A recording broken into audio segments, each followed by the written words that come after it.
آج کی نماز تراویح میں ہم سب نے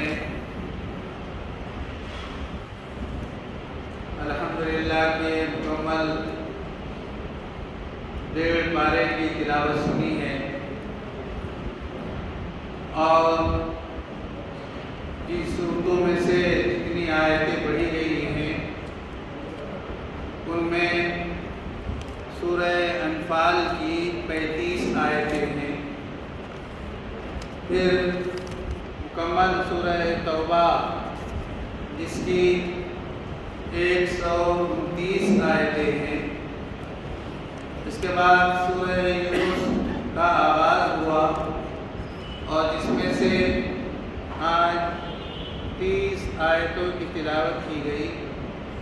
اس طرح جملہ 194 آیتوں کی تلاوت الحمدللہ کہ ہم نے نماز کی حالت میں سنی ہے۔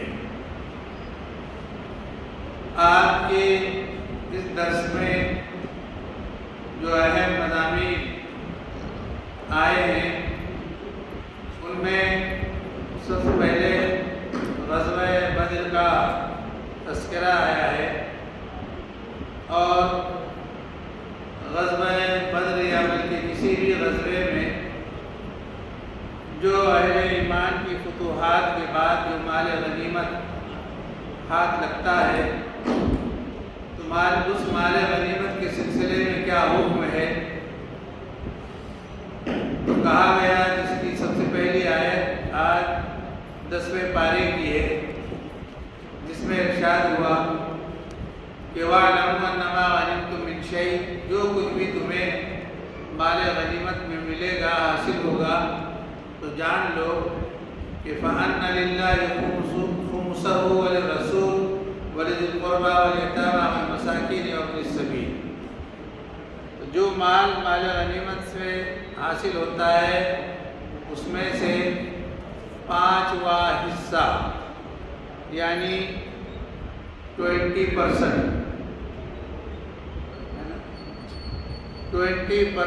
اس میں کا وہ کس کے لیے ہے؟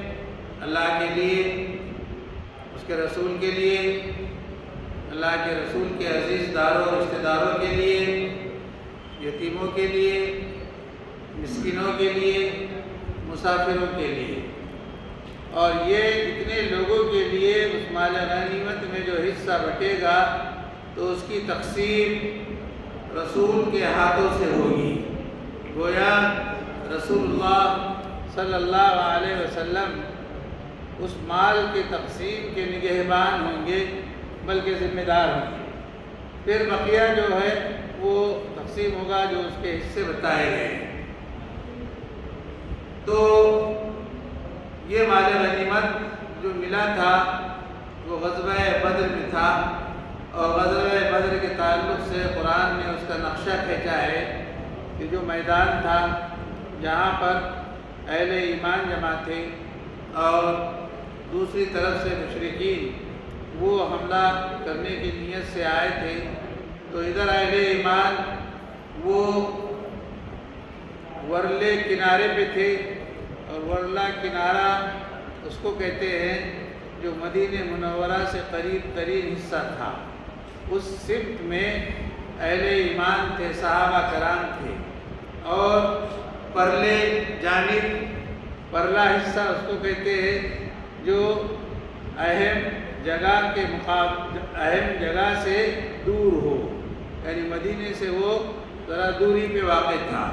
اسی بات کو کہا قرآن نے کہا کہ تم یعنی اہل ایمان بالعدوۃ الدنیا، مدینے سے قریب ترین یعنی ورلے کنارے پہ تھے، وہم بالعدوۃ القصویٰ، اور جو تمہارے مد مقابل تھے یعنی دشمن وہ پرلے کنارے پہ تھے۔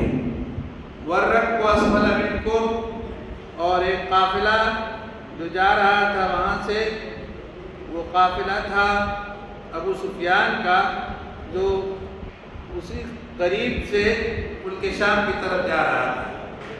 تو قرآن نے نقشہ کھینچا ہے کہ وَلَوْ تَوَاعَدتُّمْ لَاخْتَلَفْتُمْ فِي الْمِيعَادِ، کہ اگر تم آپس میں پہلے سے وعدے اور وعیدے کر لیتے تو تم ضرور وقت مقررہ کے سلسلے میں تمہاری رائے تبدیل ہوتی۔ تو اللہ تعالیٰ نے تم لوگوں کو بغیر کسی عہد کے اور بغیر کسی وعدوں کے یہاں جمع فرمایا تھا، اور یہ اس لیے کیا یہ اللہ کی حکمت تھی کہ اگر پہلے سے یہ بات معلوم ہو جاتی تو شاید اتنی طاقت اور اتنا حوصلہ اہل ایمان کو نصیب نہ ہوتا، اس لیے کہ یہ جنگ مدینہ منورہ کی سب سے پہلی جنگ تھی۔ تو اس کے لیے اللہ رب العزت نے اچانک طور پر گویا صحابہ کرام کو وہاں پر جمع فرمایا، اور یہ اس لیے کہ وَلَٰكِن لِيَقْضِيَ اللَّهُ أَمْرًا كَانَ مَفْعُولًا، اللہ نے جو ارادہ کر رکھا تھا اس ارادے کو اللہ کر گزرنے کا فیصلہ فرما چکے تھے۔ کیوں؟ لِيَهْلِكَ مَنْ هَلَكَ عَنْ بَيِّنَةٍ، کہ جنہیں ہلاک اگر ہونا ہے اس کے اندر تو واضح اور کھلے طور پہ وہ ہلاک ہو جائے، برباد ہو جائے۔ وَيَحْيَىٰ مَنْ حَيَّىٰ عَنْ بَيِّنَةٍ، اور جو زندہ رہے گا وہ پورے وثوق کے ساتھ اور مکمل دلیل کے ساتھ وہ زندہ رہے، اس لیے کہ اللہ تعالیٰ بہت زیادہ سننے والے ہیں۔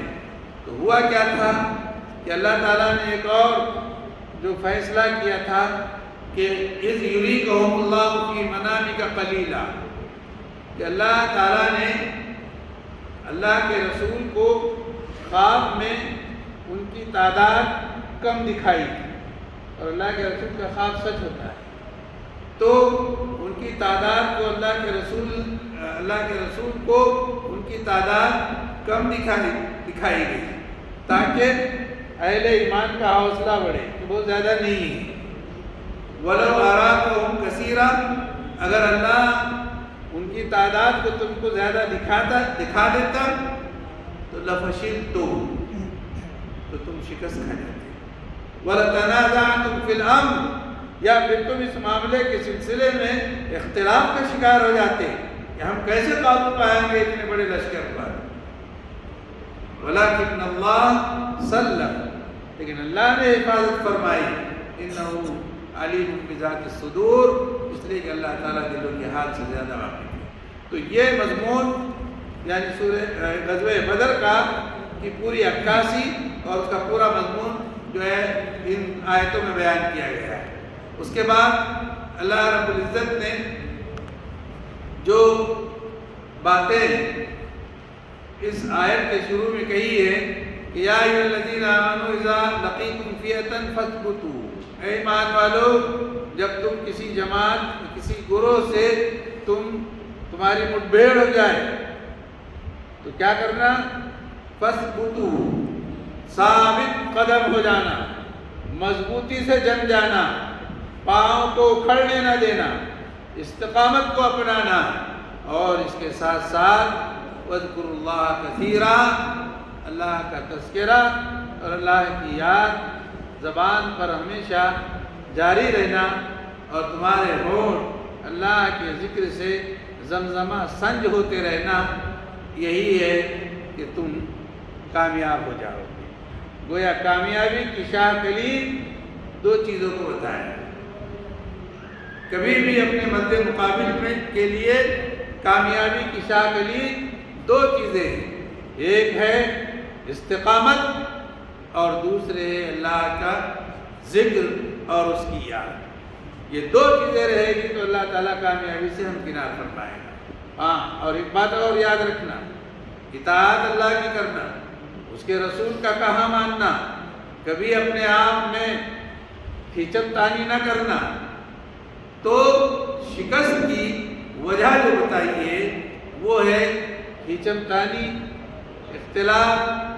تو تم اگر وہ کرو گے تو تم کو ہزیمت اٹھانی پڑے گی، وَتَذْهَبَ رِيحُكُمْ، اور تمہاری ہوا اکھڑ جائے گی، وَاصْبِرُوا، تو تم ہمیشہ صبر سے کام کرنا، کیونکہ اللہ صبر کرنے والوں کے ساتھ ہوتا ہے۔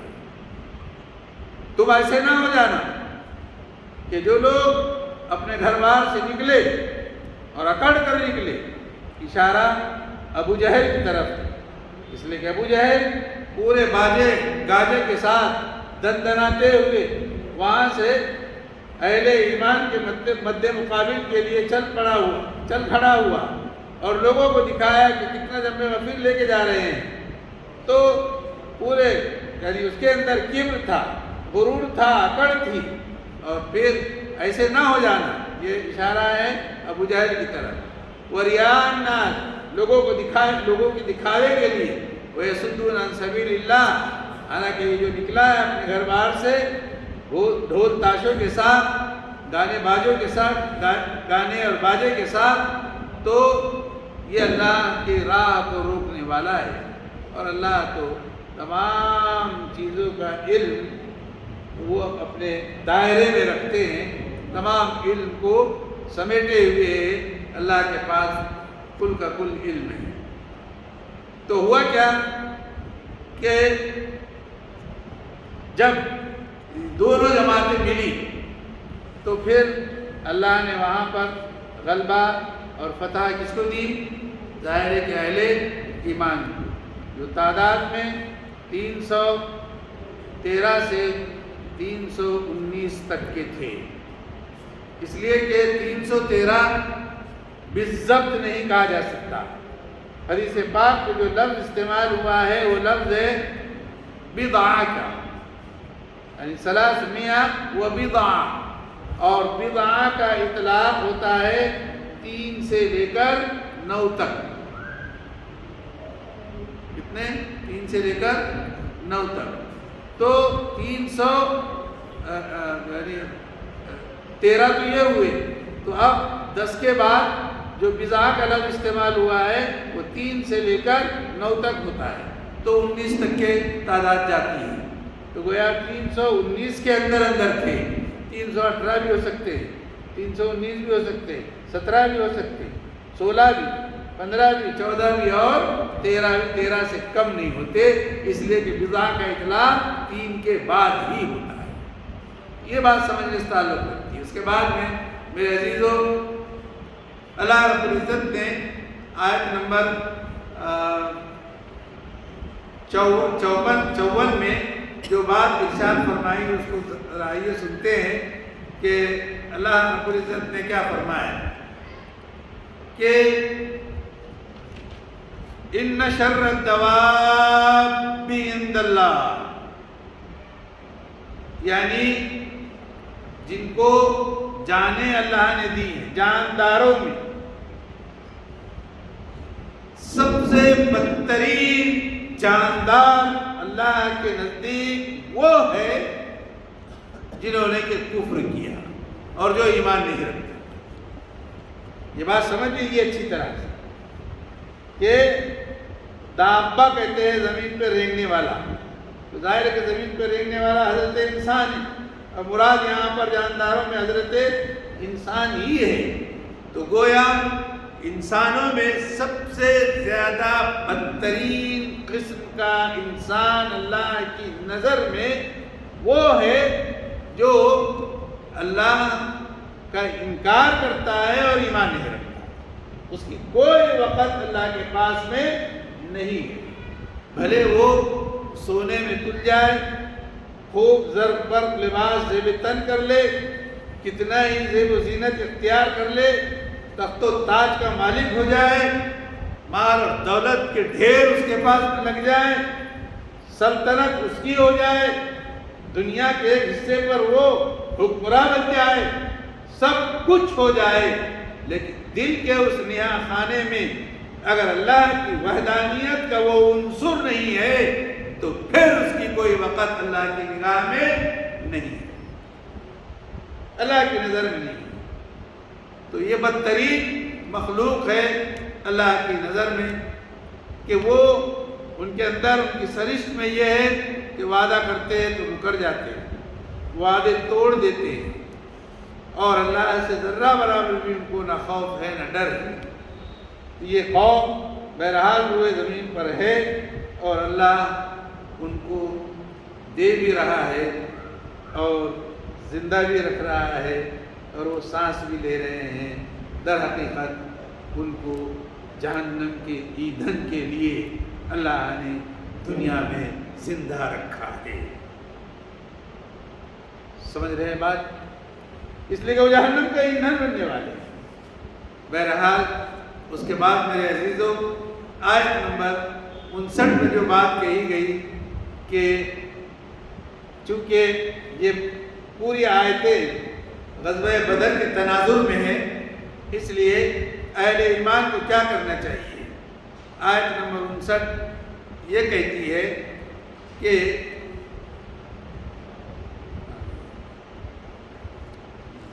وَأَعِدُّوا لَهُمْ مَا اسْتَطَعْتُم مِّن قُوَّةٍ، کہ جب تمہیں پتہ ہے کہ مڈبھیڑ ہونی اور جنگ بپا ہونی، تو ایسا نہیں کہ صرف توکل پہ کام چلاؤ، نہیں، جتنی تمہاری استطاعت میں ہے اتنی تیاری کر لو۔ تو کیا تیاری کرو؟ جتنی بھی طاقت اور قوت تم سمیٹ سکتے ہو اتنی طاقت اور قوت سمیٹو۔ اور اسی طرح پالے ہوئے گھوڑے، سدھائے ہوئے گھوڑے، اس لیے کہ وہ ایک بہت بڑی چیز ہے، بہت بڑا ہتھیار ہے جنگ میں فتح پانے کا۔ اس لیے اللہ کے رسول کا فرمان ہے کہ الخیل معقود بناصیتہم الخیر، کہ گھوڑوں کی پیشانیوں سے کامیابیاں چمٹی ہوئی، یعنی گھوڑوں کی وجہ سے کامیابیاں میسر آتی ہیں۔ وہ گھوڑے جن کو تم نے تربیت دی ہے، سدھایا ہے اور ان کو تیار کیا ہے، ان کو بھی تیار کرو۔ ترہبون بہ عدو اللہ، کہ ان کے ذریعے سے تم اللہ کے دشمنوں پر دھاک جما سکو اور ان کو ڈرا سکو۔ وعدوکم، کہ جو اللہ کے دشمن ہیں وہ تمہارے بھی دشمن ہیں، اور اس کے علاوہ جو ان کے علاوہ جو اور تمہارے دشمن ہیں، یعنی منافقین یا اور لوگ، ان کو بھی تم پسپا کر سکو، ان کی بھی ہمت کو توڑ سکو۔ لا تعلمونہم، کہ ان لوگوں کو تم جانتے نہیں ہو، مراد ہے منافقین، تمہیں پتہ نہیں ہے، لیکن اللہ کو معلوم ہے کہ کون اپنے دلوں میں نفاق رکھتا ہے۔ اللہ یعلمہم، اللہ کو پتہ ہے کہ وہ کون ہے دوسرے جو اللہ کے دشمن ہیں، وہ منافقین۔ وما تنفقوا من شیء فی سبیل اللہ، جو بھی اللہ کی راہ میں لگاؤ گے، جٹاؤ گے، یاد رکھو یوفی الیکم، تمہیں پورا وہ واپس کیا جائے گا، تم کو ملے گا۔ وانتم لا تظلمون، تمہارے ساتھ رتی برابر بھی نا انصافی نہیں ہوگی، ذرہ برابر تم پر ظلم نہیں ہوگا، کوئی نا انصافی نہیں ہوگا۔ ایک بات یاد رکھنا کہ جب میدان کارزار تیار ہو جائے، لیکن اس وقت جو تمہارے دشمن ہیں اگر وہ کوئی پرپوزل تمہارے پاس میں رکھتے ہیں کہ بھائی صلح کر لو، کیوں جنگ کرتے ہو؟ وَإِن جَنَحُوا لِلسِّلْمِ، اگر صلح کی طرف ان کا میلان ہو جاوے، فَاجْنَحْ لَهَا، تو تم صلح کے لیے تیار ہو جانا۔ وَتَوَكَّلْ عَلَى اللَّهِ، بھروسہ اللہ پہ رکھنا۔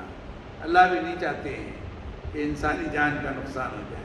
تو ظاہر ہے کہ جب صلح ہوگی تو شرطوں پہ ہوگی، اور شرطیں وہی ہوگی جو اہل ایمان اپنے حق میں رکھیں گے، ایمان کے ثابت قدمی پر رہنے کے لیے جو شرائط ہو سکتی ہے اسی قسم کی ہوگی۔ تو وَإِن يُرِيدُوا أَن يَخْدَعُوكَ، اور اگر ان کے دلوں میں یہ ہے کہ وہ تمہارے ساتھ میں کچھ مکاری اور عیاری کرنا چاہتے ہیں یا دھوکہ دینا چاہتے ہیں، تو ایسے موقع پر تم کو تو نہیں پتا کہ ان کے دلوں میں کیا ہے، لیکن تم نے ان کے ساتھ میں بات کر لی، تم تیار ہو گئے، تو پھر یہ یاد رکھنا فَإِنَّ حَسْبَكَ اللَّهُ، اللہ پر بھروسہ کر لینا، اللہ تمہارے لیے کافی ہے۔ کتنی اللہ کی جانب سے اللہ کے رسول صلی اللہ علیہ وسلم کو اور اہل ایمان کو مضبوط کیا جا رہا ہے۔ اس کے بعد میرے عزیزو کہ وہی تو ذات ہے اللہ کی کہ جس کی مدد کی وجہ سے تم مضبوط ہو، اور مومنین کے ساتھ میں اس کی مدد رہی ہے۔ ایدک بنصرہ وبالمؤمنین وَأَلَّفَ بَيْنَ قُلُوبِهِمْ، اور مومنین کے دلوں کو جس نے جوڑ دیا، جو ہے ایک جگہ اکٹھا کر لیا۔ لو انفقت ما فی الارض جميعا ما الفت بین قلوبہم، اللہ نے دلوں کے اندر ہمدردی پیدا کر دی اور جوڑ رکھا۔ تم پورے زمین کے بقدر بھی دولت اکٹھا کر لیتے اور پھر لوگوں کے دلوں کو جوڑنے کی کوشش کرتے اور پورا مال خرچ کر دیتے، تب بھی تم لوگوں کے دلوں کو ایک جگہ نہیں کر سکتے۔ یہ اللہ کی جانب سے ہوا کہ اس نے دلوں میں محبتیں ڈال دی، دلوں کو ایک ساتھ کر دیا، اتحاد پیدا کر دیا۔ معلوم ہوا کہ متحد ہونا کوشش اپنی طرف سے ہوتی ہے، لیکن جان اور روح اور طاقت اور توانائی اور قوت اور قدرت وہ اللہ تعالیٰ عطا کرتا ہے ان دلوں میں، ان لوگوں کے اندر۔ اس کے بعد میرے بھائیوں کہ اے نبی تمہارے لیے اللہ کافی ہے، اور جو تمہارے پیروکار ہیں یعنی مومنین، وَمَنِ اتَّبَعَكَ مِنَ الْمُؤْمِنِينَ، ان کے لیے بھی اللہ کافی ہے۔ اس لیے اے نبی اب مومنین کو اس جنگ پر آمادہ کرو، جنگ کرنے پر، اور یاد رکھو اگر تم میں 20 ہوں گے، تمہارے کتنے لوگ ہوں گے؟ 20 ہوں گے۔ ایک مثال دی اللہ ہے، اگر تم میں 20 ہوں گے لیکن وہ صبر کے پیکر ہوں گے اور صبر کی روح سے لبریز ہوں گے، تو یہ 20 تمہارے 200 پر غالب آ جائیں گے۔ کتنے پرسنٹ ہوا؟ کتنی قوت اور طاقت ہوئی؟ ہاں جی، گویا ایک 10 کے لیے کافی ہوگا، ہے نا؟ 10 کے 20، 10 ایک 10 کے لیے کافی ہوگا، اور 20 200 کی قوت اور طاقت رکھیں گے۔ یہ اللہ کی طرف سے انعام ہوگا۔ وَإِيَّكُمْ مِنْكُمْ مِئَةٌ، اور اگر تمہاری طرف سے لڑاکو قسم کے لوگ، صبر کے پیکر بنے ہوئے مجسمہ، توکل کے پیکر ہو کر اگر تم میدان جنگ میں کودو گے، جاؤ گے، اور تم میں کے 100 آدمی ہوں گے صرف، تو یاد رکھو یغلبوا الفا من الذین کفروا، ان کافرین کے 1000 کافرین پر بھاری ہوں گے، 100 1000 پر بھاری۔ یہ تو اب بِأَنَّهُمْ قَوْمٌ لَا يَفْقَهُونَ، کافر وہ ہے جو سوجھ بوجھ نہیں رکھتے، سمجھتے نہیں ہیں۔ بہرحال اس طرح سے اللہ رب العزت نے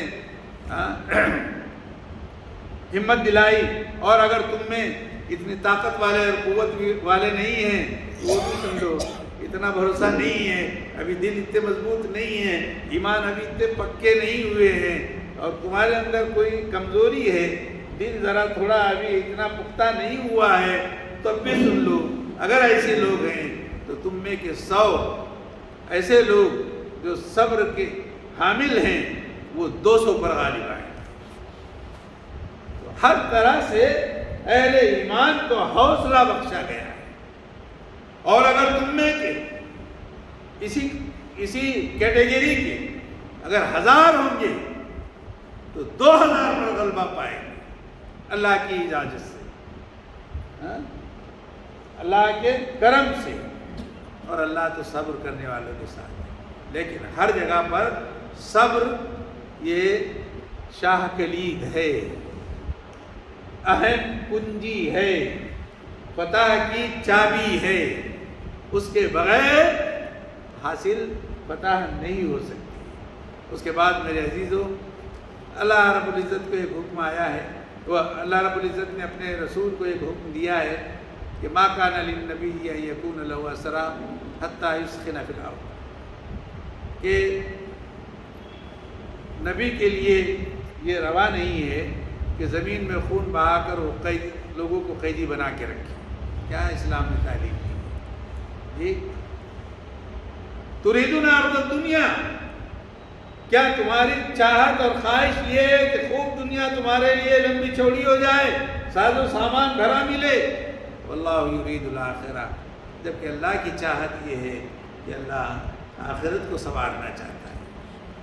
واللہ عزیز الحکیم، یہ وہ چیزیں ہیں میرے عزیزو جو غزوہ بدر کے تعلق سے اہل ایمان کے لیے کہی گئی ہیں۔ اس کے بعد میں پھر سورہ توبہ کا آغاز ہوتا ہے۔ سورہ توبہ چونکہ بسملہ سے خالی ہے اور بسملہ اس کے آغاز میں نہیں لکھا گیا، اسی لیے مفسرین کرام نے یہ بات کہی ہے کہ جو مضامین سورہ انفال میں آئے ہیں اور جو باتیں اور جس طرح کی چیزیں سورہ انفال میں کہی گئی ہیں، تقریباً اسی طرح کے مضامین سورہ توبہ میں بھی ہیں۔ اس لیے ایسا لگا کہ شاید یہ دونوں صورتیں ایک ہی ہیں، اس لیے اس کو پہلی صورت سے گویا علیحدہ نہ کرتے ہوئے بسملہ کو وہاں پر تحریر نہیں کیا گیا، اور یہ بتانے کے لیے کہ دونوں کے مضامین یکساں ہے، یہ کوئی الگ سے سبجیکٹ لے کر نازل نہیں ہوئی ہے۔ بات سمجھ میں آئی؟ یہ وجہ ہے۔ بہرحال یہاں پر اس صورت میں سورہ توبہ میں سب سے پہلے اللہ رب العزت نے جو بات آیت نمبر 5 میں کہی ہے، کیا بالکل معلوم ہوتا ہے کہ جیسے آج کے لیے یہ آیت نازل ہوئی ہے۔ کیا ہے؟ وَإِنْ أَحَدٌ مِّنَ الْمُشْرِكِينَ اسْتَجَارَكَ فَأَجِرْهُ حَتَّى يَسْمَعَ كَلَامَ اللَّهِ، کہ اگر کوئی بھی مشرک یا کافر وہ تم سے پڑوس مانگتا ہے، تمہاری جلوں میں آتا ہے، تو تمہارے پڑوس میں رہنا چاہتا ہے، تم سے قریب آنا چاہتا ہے، فَأَجِرْهُ، تو تم اس کو اپنا پڑوسی بنا لو، اپنے پاس میں اس کو جگہ دے دو۔ کیوں؟ اس لیے کہ تم اللہ کا کلام پڑھتے ہو، تم عبادت کرتے ہو، نماز پڑھتے ہو، فائدہ یہ ہوگا کہ وہ تم کو دیکھتا رہے گا اور وہ بھی اللہ کا کلام سن سکے گا۔ ثم ابلغہ مأمنا، اور اس کو بہت محفوظ جگہ پر رکھنا، اس کی حفاظت کرنا۔ کیا حکم ہے اللہ کا میرے نبی کے لیے؟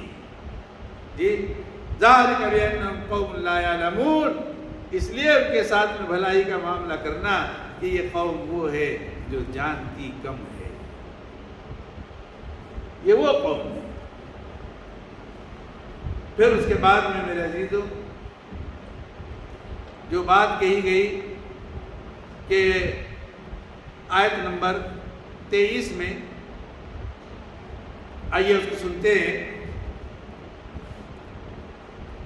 بلکہ آیت نمبر 23 سے پہلے آیت نمبر 16 پہ آئیے، وہاں ہم تھوڑا رکتے ہیں اور کچھ سمجھنے کی کوشش کرتے ہیں کہ کیا حکم ہمارے لیے آیا ہے اور قیامت تک کے لیے ہے کہ ما کان للمشرکین ان یعمروا مساجد اللہ شاہدین علی انفسہم بالکفر اولئک حبطت اعمالہم وفی النار ہم خالدون، کہ مشرکین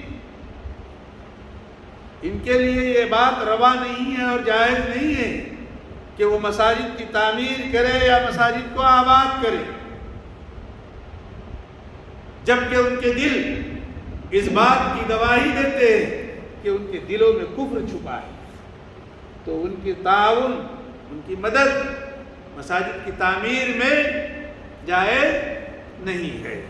نہ زمین، نہ اینٹ، نہ پتھر، نہ مزدور، نہ سیمنٹ، نہ ریتی، نہ آرائش کے سامان، نہ کچھ، نہ کیا۔ اگر بنانا ہے تم کو تو تم وہ لوگ بنائیں جن کے دلوں میں ایمان بسا ہوا ہے۔ آگے آئے گی بات اولئک حبطت اعمالهم، اس لیے کہ بھلا کام کر کے بھی ان کا حاصل کچھ نہیں ہے، سارے اعمال ان کے اکارت ہیں، اور پھر بدلہ ان کے لیے وفی النار هم خالدون، رہنا تو بھلا ان کو وہی ہے ہمیشہ ہمیشہ کے لیے۔ کہاں بولو؟ جہنم میں۔ اس لیے یہ کام کر کے حاصل ان کا کچھ نہیں، تو تم ان سے اس طرح کی مدد طلب نہ کرنا۔ تو پھر یہ کام کس کا ہے؟ یہ کام کون کرتا ہے؟ کس کو کرنا چاہیے؟ اس کا حکم ہے کہ یہ ذمہ داری اہل ایمان کی ہے، یہ تعمیر اور اس کی آبادی ان لوگوں کی ہے جو آخرت پر یقین رکھتے ہیں۔ اس کو معمور رکھنا اور مساجد کو آباد رکھنا یہ ان لوگوں کا کام ہے جو نماز کو قائم کرتے ہیں، زکوٰۃ کو ادا کرتے ہیں، اور دل ان کے اللہ کی ذکر اور یاد سے اور اس کی ہیبت سے اور اس کے رعب سے اتنے بھرے ہوئے ہیں کہ وہ دنیا میں کسی مائی کے لال سے ڈرتے نہیں سوائے اللہ کے۔ اگر وہ یہ کام کریں گے اور مساجد کو تعمیر کریں گے اور اس کو آباد کریں گے، اولئک ان یکونوا من المہتدین، تو ممکن ہے کہ پھر اللہ ان کو راہ راست پر لے آئے اور ان کو سیدھی راہ دکھا دے۔ اجعلتم سقایۃ الحاج، دیکھیے بہت ساری چیزیں ایسی ہیں کہ کوئی اچھا کام کرے تو اچھے کام کا کریڈٹ لینا چاہتے ہیں، اور اس اچھے کام کو بنیاد بنا کر اپنے آپ کو بہت نیک اور پاک اور پوتر ثابت کرنا چاہتے ہیں، اور اللہ کے مقرب بندے بننا چاہتے ہیں۔ مشرکین کیا کرتے تھے؟ آئیے سنتے ہیں، اور انہوں نے بھی یہی دلیل پیش کی تھی جس کو ہم دلیل بناتے ہیں۔ اجعلتم سقایۃ الحاج وعمارۃ المسجد الحرام، کہ حاجیوں کو پانی پلانا، حاجیوں کی خدمت کرنا اور مسجد کو جو ہے تعمیر کر دینا، کیا تم ایسا سمجھتے ہو ان لوگوں کی طرح کہ جو لوگ ایمان لاتے ہیں یا لائے ہیں اللہ پر اور آخرت کے دن پر اور اللہ کی راہ میں جہاد کرتے ہیں؟ لا یستوون، یہ دونوں برابر نہیں ہو سکتے، یہ دونوں کبھی برابر نہیں ہو سکتے۔ لا یستوون اللہ کے پاس، واللہ لا یہدی القوم الظالمین، اور اللہ ظالموں کو کبھی ہدایت نہیں دیتے۔ ہاں، جو ایمان لائے، جنہوں نے ہجرت کی، جو اللہ کی راہ میں جہاد کے لیے اٹھ کھڑے ہوئے، اپنے مالوں کے ذریعے سے، اپنے جانوں کے ذریعے سے، یہ اللہ کے نزدیک بہت بلند مقام رکھتے ہیں۔ وَأُولَئِكَ هُمُ الْفَائِزُونَ، اور کامیاب در حقیقت یہی لوگ۔ اس کے بعد میں پھر خوشخبری دی گئی ہے ایسے لوگوں کو، یبشرہم ربہم، ان کا پروردگار ان کو خوشخبری دیتا ہے رحمت کی اپنی جانب سے، کہ رحمتیں ہماری تمہارے لیے عام ہیں، ورضوان، خوشنودی کا پروانہ تمہارے لیے یہ حاضر ہے، وجنات لہم، ان کے لیے باغات ہیں، فیہا نعیم مقیم، خوب آرام اور آسائش کے ساتھ میں وہ اس میں قیام پذیر ہیں۔ کون؟ یہ وہ لوگ ہیں جو اللہ پر ایمان رکھتے ہیں، اللہ کی راہ میں جہاد کرتے ہیں، ان کے لیے یہ بشارت ہے۔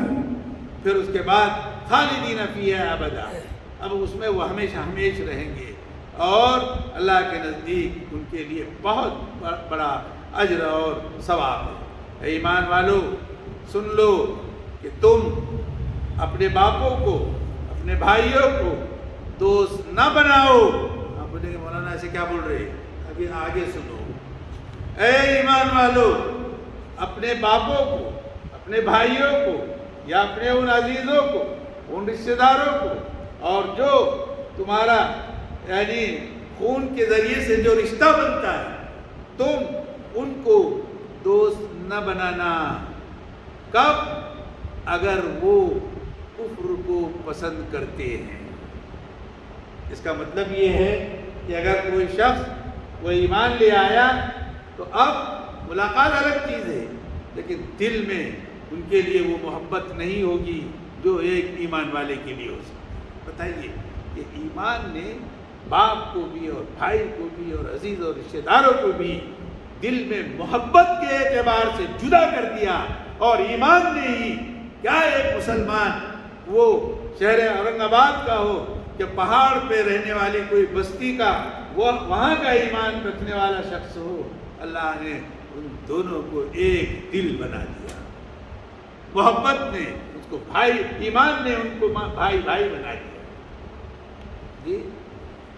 تو کنتم علی شفا حفرۃ من النار فانقذکم منہا، ہے نا، اذکروا نعمت اللہ اذ کنتم اعداء فالف بین قلوبکم فاصبحتم بنعمتہ اخوانا، پوری دنیا کے لوگوں کو ایمان نے بھائی بھائی بنا دیا، ایک ایمان نے تمام انسانوں کو ایک لڑی میں پرو دیا اور ایک کڑی سے جوڑ دیا، یہ ہے وہ طاقت۔ اس کے بعد میرے بھائیوں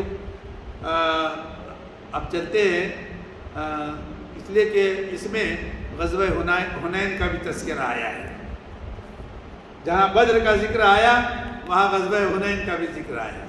آیت نمبر 24 میں اس کا تذکرہ ہے کہ لقد نصرکم اللہ فی مواطن کثیرہ، بہت مقامات پر اللہ کی مدد تمہارے پاس میں آئی ہے، تم کو پتہ بھی نہیں ہوگا۔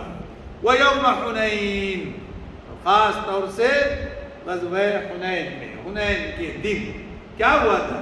اِذْ أَعْجَبَتْكُمْ كَثْرَتُكُمْ، تم اپنی یعنی تعداد کی زیادتی پر تم بہت زیادہ خوش تھے کہ بہت ہو گئی اب ہماری تعداد، اب ہمارا کون بگاڑ سکتا ہے۔ جب یہ احساس تمہارے اندر پیدا ہو گیا تھا، اِذْ أَعْجَبَتْكُمْ كَثْرَتُكُمْ فَلَمْ تُغْنِ عَنْكُمْ شَيْئًا، تو تم نے اپنی آنکھوں سے دیکھا کہ تمہاری بڑی تعداد بھی تم کو کوئی فائدہ نہیں پہنچا سکتی۔ تو شروع میں اہل ایمان کو شکست ہو گئی حنین میں جی۔ وَضَاقَتْ عَلَيْكُمُ الْأَرْضُ بِمَا رَحُبَتْ، باوجود زمین کشادہ ہونے کے اس قدر تم تنگ دل ہو گئے اور زمین تم کو کھانے لگ گئی اور راستے تمہارے لیے تنگ ہو گئے۔ ثُمَّ وَلَّيْتُمْ مُدْبِرِينَ، اور تم پیٹ پھیر کر بھاگ گئے۔ اللہ نے کیا کیا؟ اللہ کے رسول نے جوش دلایا، کہاں جا رہے ہو؟ اللہ کے رسول کو چھوڑ کر کدھر جا رہے ہو؟ اللہ کے رسول نے آواز، حضرت عمر نے صدا بلند کی، حضرت عباس نے تم کو پکارا کہ کہاں جا رہے ہو تم، ادھر کیوں نہیں آتے؟ اللہ کی طرف دوڑ آؤ، اللہ کے رسول کو کہاں چھوڑے جا رہے ہو؟ تو فوراً تمام لوگ پلٹ کر آ گئے۔ در حقیقت یہ غزوہ اس تناظر میں ہوا تھا کہ مکہ فتح ہونے کے بعد آپ کو یہ اطلاع ملی تھی کہ قبیلہ حوازن اور قبیلہ ثقیف کے لوگوں نے 10,000 سے زیادہ لشکر جرار تیار کر رکھا ہے اسلام اور مسلمانوں کے خلاف۔ تو اللہ کے رسول اور طائف کی طرف وہ چلے آئے، تو اللہ کے رسول صلی اللہ علیہ وسلم نے اہل ایمان کو بلایا۔ اب اہل ایمان کی بھی تعداد بہت زیادہ تھی، بہرحال یہ، اور ان حوازن کے قبائل کی تعداد 12,000 تھی، اور ادھر بھی تقریباً 10,000 کے قریب اسلامی فوج تھی، لیکن ہوا پاسا پلٹ گیا اور مسلمانوں کو شکست ہو گئی۔ پھر اللہ نے کیا کیا؟ ثم انزل اللہ سکینتہ علی رسول، اللہ نے اپنے رسول کے دل میں سکینت برپا کر دی، سکینت طاری کر دی، اور مومنین کے دلوں پر بھی سکینت طاری کر دی، اور وَأَنزَلَ جُنُودًا لَمْ تَرَوْهَا، اور وہاں پر وہ لشکر اتارا جس لشکر کو تمہاری آنکھیں دیکھ نہیں سکتی۔ کون لوگ تھے وہ لڑنے والے جی؟ تو وَأَنزَلَ جُنُودًا لَمْ تَرَوْهَا، ایسے لشکر کو اتارا کہ جس کو تم نے دیکھا نہیں۔ وَعَذَّبَ الَّذِينَ كَفَرُوا، اور اس لشکر نے ان کافرین کو بہت دردناک عذاب میں مبتلا کر ڈالا جی۔ وَذَلِكَ جَزَاءُ الْكَافِرِينَ، در حقیقت یہی بدلہ تھا۔ تو پھر اس طرح سے اللہ نے پاسے کو پلٹ دیا اور غزوہ حنین میں اہل ایمان کو فتح نصیب ہوئی۔ اس لیے غزوہ حنین سے بنیادی طور پر جو سبق ملتا ہے کہ تعداد پر، مال پر، مادی چیزوں پر، اس کی فراوانی پر، اس کی کثرت پر کبھی انسان وہ یعنی کیا نہ کرے، اس کے اوپر تعجب نہ کرے، یا یعنی کیا نہ کرے، بھروسہ نہ کرے، ہاں اس کے اوپر فخر نہ کرے، بھروسہ نہ کرے، بلکہ سارا بھروسہ کس پہ ہونا چاہیے؟ اللہ۔ آپ بولیں کہ صحابہ سے ایسی، تو ابھی صحابہ تو سب جڑ رہے تھے، جم رہے تھے تعداد میں، تو اسلام کی طرف آ رہے تھے، اس لیے ایسی رائے ہم صحابہ کرام کے سلسلے میں نہیں رکھ سکتے۔ بہرحال یہ اس طرح کا ہوا تھا، اور در حقیقت قیامت تک کے آنے والے انسانوں کو بھی سبق دینا تھا، یہ ہونا بھی در حقیقت اللہ ہی کی طرف سے ہونا ہوا، سمجھ رہے؟ اس کے بعد میرے عزیز دوستوں، وقت ہو گیا ہے اپنا، بہت ساری چیزیں رہ گئی ہیں، لیکن ہم بہت جلدی چلتے ہیں۔ مصارف زکوٰۃ کے جو زکوٰۃ کے مصارف ہیں اس کا ذکر آیا ہے، وہ آیت نمبر جو ہے سورہ توبہ کی آیت نمبر 59 میں ہے کہ زکوٰۃ کے مستحقین کون کون ہیں جس کو قرآن نے بیان کیا ہے۔ آئیے آیت نمبر 59 میں ہم تلاش کرتے ہیں کہ انما الصدقات، کہ زکوٰۃ کن کے لیے؟ فقراء کے لیے ہے۔ فقراء کون؟ جن کے پاس میں کچھ نہیں، نہتے، نہ کھانے کو کچھ ہے، نہ سونے کو کچھ ہے، نہ پینے کو کچھ ہے، سمجھ رہے ہیں؟ کوئی چیز نہیں، وہ فقیر ہے، محتاج، والمساکین، اور مسکینوں کو جن کے پاس میں استعمال کی چیزیں نہیں ہیں، کچھ نہ کچھ تو ہے لیکن ضرورت کی چیزوں سے وہ خالی ہے۔ کتنے ہوئے؟ فقراء، مساکین، والعاملین علیہا، جو زکوٰۃ کو وصول کرنے والے لوگ ہیں۔ اسلامی اگر ریاست ہے اور ریاست کے ولی عہد نے کسی کو طے کر رکھا ہے کہ تم زکوٰۃ وصول کرو، تمہاری تنخواہ ہم دیں گے، تو ان کی تنخواہیں زکوٰۃ کے مد سے دی جائے۔ کتنے ہو گئے؟ 3۔ والمؤلفۃ قلوبہم، چوتھا مد ہے کہ جن لوگوں کی دل بستگی کی خاطر زکوٰۃ کے مد میں سے ان کی اعانت کی جا سکتی ہے۔ لوگوں کی دل بستگی کون؟ 2 طرح کے لوگ ہیں۔ ایک تو وہ جو ایمان سے مشرف ہوا ہے، تو ظاہر ہے کہ جب ایمان لائے گا تو اس کے گھر کے لوگوں کا رویہ اس کے ساتھ میں کیا ہوگا، تو اس کا دل مضبوط رہے، ایمان پر قائم رہے، اس لیے اس کی دل بستگی کے لیے اور ایمان پر استقامت کے لیے اگر آپ کے پاس میں اور کوئی پیسے نہیں ہیں تو زکوٰۃ کے پیسوں سے اس کی مدد کی جا سکتی ہے۔ یہ ایک مصرف ہے۔ کتنے ہوئے؟ 4 ہو گئے۔ 5 وفر رقاب، غلاموں کو چھڑانے کے لیے۔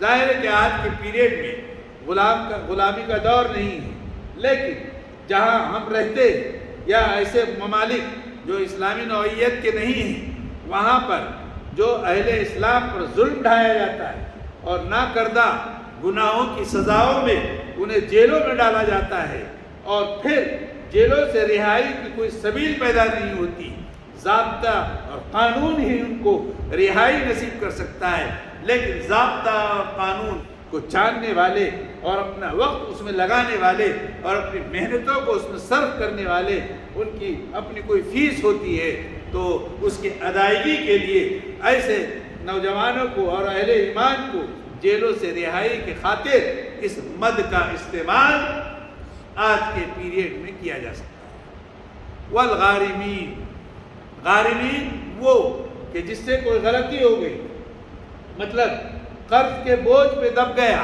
کوئی حادثہ ہو گیا، پھر اس کو قرض لینا پڑا، یا کوئی ایسی چیز کا شکار ہو گیا کہ جس کی وجہ سے وہ ابھر نہیں سکا، تو اب اس کی مدد، ایسے شخص کی مصیبت کے وقت میں مدد اور تعاون اور اس کے قرض کو پھیرنے کے لیے یا ادا کرنے کے لیے زکوٰۃ کا مد استعمال کیا جا سکتا ہے۔ وفی سبیل اللہ، اور اللہ کے راستے میں۔ اب اللہ کے راستے میں یہ عنوان بہت واسٹ ہے۔ اللہ کے راستے کا کیا مطلب ہے؟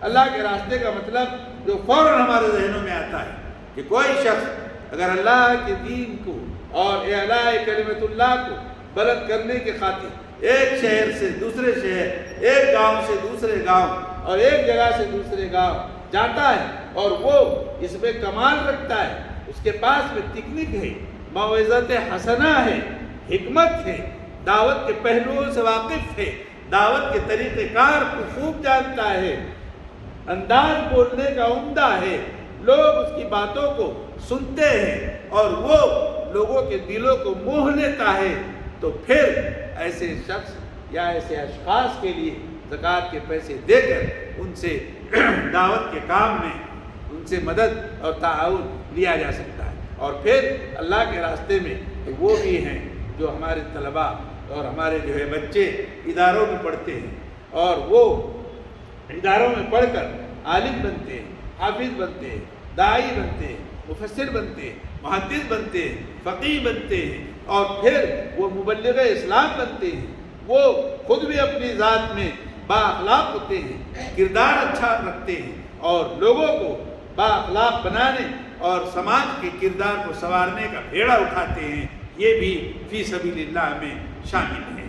وابن السبیل، اور مسافرین، وہ مسافر کہ ایک شخص بہت مالدار تھا، آج کی بات نہیں کر رہا ہوں، آج تو بہت وسائل آ گئے ہیں، لیکن وہ کسی سفر میں تھا، قافلے میں اس کا سامان چوری ہو گیا یا لٹیروں نے لوٹ لیا، اب اس کے پاس میں ایک جگہ سے دوسری جگہ پہ جانے کے لیے بھی پیسے نہیں ہیں، حالانکہ وہ زکوٰۃ کا مستحق نہیں ہے، لیکن اچانک حالات نے اس کو اس کا مستحق بنا دیا۔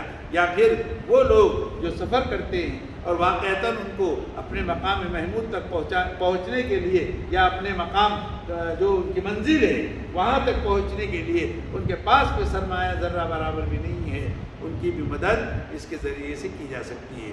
فریضۃ من اللہ، یہ اللہ کی جانب سے فرض کردہ چیز ہے اور اللہ تعالیٰ خوب علیم اور حکیم ہے۔